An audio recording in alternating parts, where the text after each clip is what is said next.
বাংলাদেশের প্রথম ক্যাটামেরিন জাহাজ কীভাবে পরিচালনা করে মাস্টার ব্রিজে কীভাবে চালানো হয় সেটা দেখাচ্ছি। এই যে হাইড্রোলিক স্টাডিং এটার মাধ্যমে চালাচ্ছে। এখানে দেখেন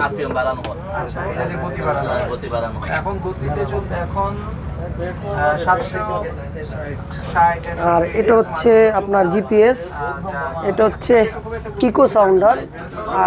কোনো যদি বস্তু পানির নিচে থাকলে তাহলে মাছ আকৃতি দেখাবে 24 সেন্টিমিটার, 3.62 পানির গভীরতা। আর এটা হচ্ছে বিএসএফ, আমি দেখাই, এটা হচ্ছে বিএসএফ ভেরি হাই ফ্রিকোয়েন্সি। 10 নম্বর চ্যানেল দেওয়া আছে, তার মানে ওনার জাহাজে যারা রয়েছে তাদের সাথে এই বিএসএফ দিয়ে কথা বলতেছে। 16 নম্বর চ্যানেল হচ্ছে ইন্টারন্যাশনাল, এক জাহাজের থেকে অন্য জাহাজ আপনার যোগাযোগের মাধ্যমে হচ্ছে এই বিএসএফ দিয়ে করে। আর এটা হচ্ছে রাডার, এটা হচ্ছে কুয়াশা বা আপনার মধ্যে বা রাতের বেলায় চালানোর জন্য এই রাডার ব্যবহার করা হয়, বা কুয়াশার সময় চালানোর জন্য ব্যবহার করা হয়।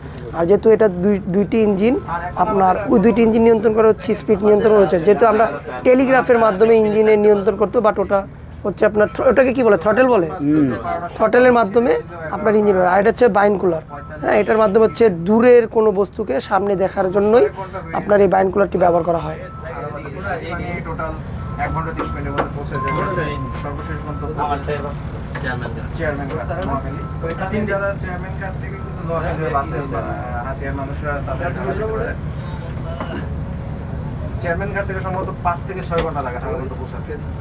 আর এটা হচ্ছে কম্প্রেসার, কম্পাস, হ্যাঁ, ম্যাগনেটিক কম্পাস না।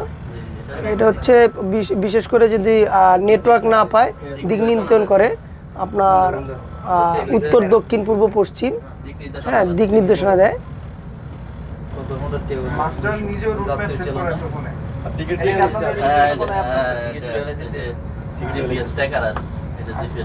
যাদের কোনো সমস্যা হলে আমি লাল মার্কিংটা এসে আপনার রুট, এটা জিপিএস টা। আচ্ছা, এখন আপনি ডান পাশের রুটে আছেন, এই যে দেখেন, এই যে